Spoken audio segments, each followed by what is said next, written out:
my dear friends and students. আজি মই এই ভিডিওটোত ক্লাস 10 ম্যাথছৰ চ্যাপ্টাৰ 3 উদাহৰণ 17 টো কৰাম আৰু ইয়াৰ আগৰ ভিডিওবোৰত মই এই চ্যাপ্টাৰৰ যিমানটা উদাহৰণ আৰু এক্সাৰসাইজ কোৱেশ্চন আছে সকলোকেইটা কৰাই দি দিছো যিকেইটা লিংক মই ভিডিওটোৰ ডেসক্ৰিপচনত দি দিম তোমালোকে চাই লবা আৰু চোৱা এই বুকৰ যিমানটা চ্যাপ্টাৰো থাকিব সকলোকেইটাৰ লিংক ভিডিওটোৰ ডেসক্ৰিপচনত পাই যাবা তোমালোকে চাই লবা এতিয়া হা কোৱেশ্চনটো ষ্টাৰ্ট কৰো চোৱা কোৱেশ্চনে কি কৈছে সমীকৰণ জোৰ সমাধান কৰা সো কোৱেশ্চনে কৈছে এই সমীকৰণ জোৰ দেখি আছে এইটো এটা সমীকৰণ এই দুয়োটাক সমীকৰণ জোৰ বুলি কোৱা হৈছে আৰু এই সমীকৰণ জোৰ আমি সমাধান কৰিব লাগে কোৱেশ্চনে এইটোৱে কৈছে এতিয়া হা সমাধান কৰো সোৱা সমীকৰণ জোৰ সমাধান কৰিবলৈ হলে প্ৰথমতে সোৱা এইটো আমি এটা খাৰিত বনাব লাগিব সোৱা এইটো ভগ্নাংশত আছে তেনেহলে এইটো ভগ্নাংশৰ পৰা সিধা বনাব লাগিব সোৱা এইটো আমি কেনেকৈ বনাম এইটো সোৱা 2/x আছে 2/x ক মই এটা কাম কৰিম 2 টো আতৰাই লম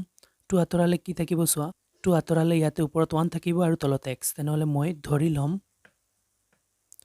ধৰু সোৱা 2 আতৰালে 1/x হ'ব তেনেহলে 1/x ক মই p ধৰিলো আৰু সোৱা ইয়াৰ পৰা 3 আতৰালে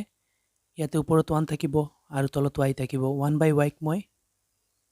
q ধৰিলো সোৱা মই ধৰি লৈছো 1/x = p আৰু 1/y = q এতিয়া এইখিনি আমি 1/x ৰ ঠাইত p আৰু 1/y ৰ ঠাইত q দিলে এটো সমীকৰণটো ভগ্নাংশৰ পৰা আতৰি যাব সোৱা কেনেকুৱা ইয়াতে মই 1/x ৰ ঠাইত p বহুম সোৱা প্ৰথম সমীকৰণটো সোৱা ইয়াতে 2/x আছে তেনেহলে 2 ৰাখো আৰু সোৱা 2 আতৰালে 1/x থাকে নহয় 1/x ৰ ঠাইত মই p বহুৱাই দিও p প্লাস ইয়াতো তেনেকুৱা কৰো 3 আতৰাই পেলাই লিখি দিছো এতিয়া 3 যদি আতৰাও ইয়াতে 1 থাকিব তলত y 1/y ৰ ঠাইত মই q বহুৱাব পাৰিম তেনেহলে q বহুৱাই দিছো ইকুৱেল আছে 13 আৰু এটুক মই সমীকৰণ 1 দি দিও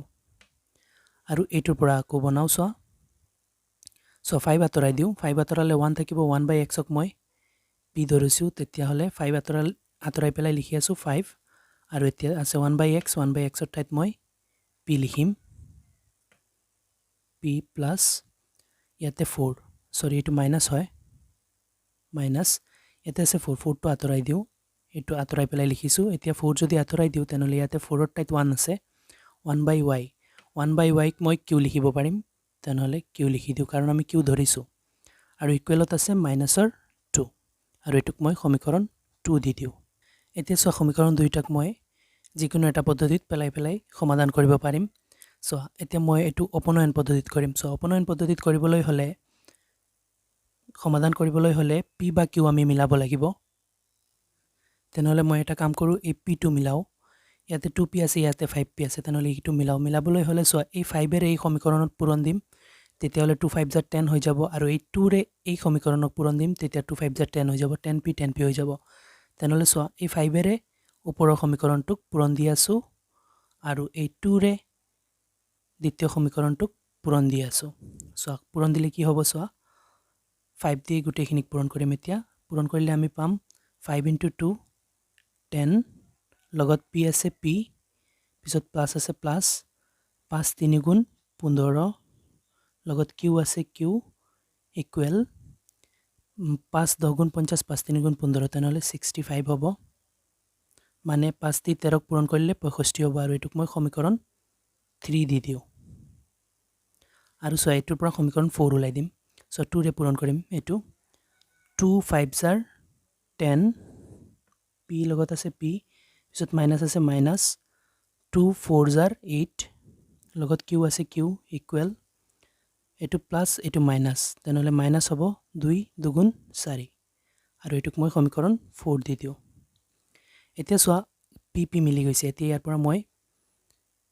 q ৰ ভ্যালু লাব পাৰিম সোৱা কেনেকুৱা এতিয়া সোৱা সমীকৰণ দুইটা মাইনাস কৰি দিও সোৱা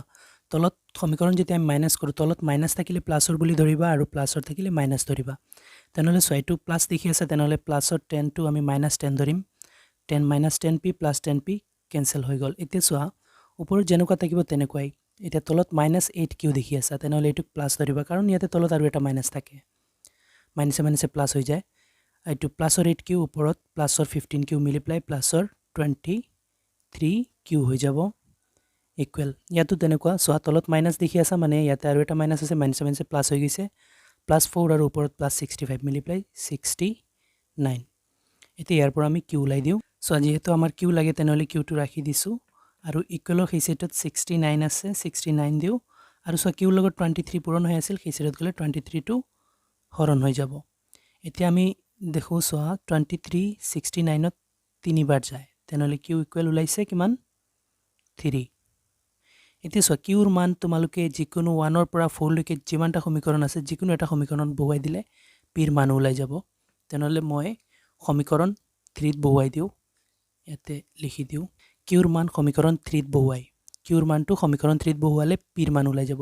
বা যিকোনো এটা সমীকৰণত বহুৱালেও পিৰ মান ওলাব মই 3ত বহুৱাই আছোঁ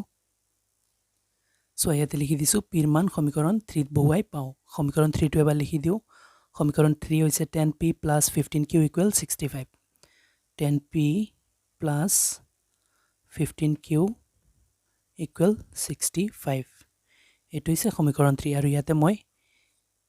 কিউৰ মান চোৱা এইটো কিউহে ওলাইছে মই পি দি দিছোঁ পি এতিয়া ওলাব চোৱা কিউৰ মান সমীকৰণ 3ত বহুৱাই পাওঁ ইয়াতে কিউৰ ঠাইত মই কিউৰ ভেলুটো বহুৱাম 3 পাইছোঁ যিটো এইটো 3 10p পি ইয়াৰ পৰা ওলাব চোৱা 15 কিউ চোৱা পূৰণ হৈ আছে কিউৰ ঠাইত মই কিউৰ ভেলুটো বহুৱাম কিউৰ ভেলু ওলাইছে 3 তেনেহ'লে 3 বহুৱাই আছোঁ = 65 এতিয়া চোৱা 10p যেনেকুৱা আছে তেনেকুৱা ৰাখোঁ প্লাছ 15 3 গুণ 45 হ'ব 45 = 65 এতিয়া মই 10p ৰাখোঁ কাৰণ আমাৰ p লাগে 10p ৰাখিছোঁ আৰু 45টো ইয়াতে প্লাছ হৈ আছে সেই সেটত গ'লে 65ৰ পৰা গৈ পেলাই মাইনাছ হ'ব এতিয়া 10p ৰাখোঁ সেই সেট সলভ কৰি লওঁ 65ৰ পৰা 45 গ'লে থাকিব 20 p ৰাখি দিওঁ 20 সেই সেটত অলৰেডি আছে p লগত 10 পূৰণ হৈ আছে সেই সেটত গ'লে হৰণ হ'ব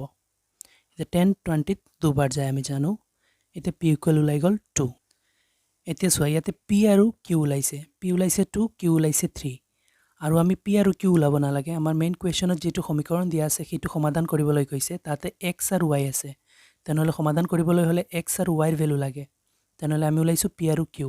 এতিয়া এই p আৰু q ৰ পৰা আমি চোৱা x আৰু y লম সো ইয়াতে আমি ধৰিছো p = 1/x তেনেহ'লে মই ইয়াতে এবাৰ লিখি দিওঁ p = আমি 1/x ধৰিছো চোৱা এতিয়া চোৱা মই p ঠাইত p ৰ ভেলু বহুৱাই দিলে x ওলাই যাব p ৰ ভেলু কিমান পাইছো 2 পাইছো ইকুৱেলত 1/x ৰাখোঁ এতিয়া ক্ৰছ পূৰণ কৰি দিওঁ চোৱা x * 2 2x হ'ব আৰু 2 ৰ তলত একো নাই মানে 1 1 * 1 1 হ'ব এতিয়া মই x ৰাখি দিওঁ সেই সেটত 1 আছে আৰু x ৰ লগত 2 টো পূৰণ হৈ আছে সেই সেটত গ'লে হৰণ হ'ব মানে x = 1/2 ওলাইছে আৰু চোৱা এতিয়া x টো পাই লৈছো এতিয়া আমাৰ y ও লাগে কাৰণ সমীকৰণত y আছে তেনেহ'লে ইয়াতে চোৱা 1/y = q লৈছো মই তেনেহ'লে ইয়াতে লিখি দিওঁ q = আমি ধৰিছিলো 1/y এতিয়া q ৰ ভেলু ইয়াতে পাইছো কিমান 3 তেনেহ'লে q ৰ ঠাইত মই 3 বহুৱাই দিওঁ ইকুৱেল আছে 1/y এতিয়া ইয়াতো ক্ৰছ পূৰণ কৰো চোৱা 3 * y 3y হ'ব আৰু ইয়াৰ তলত একো নাই মানে 1 1 * 1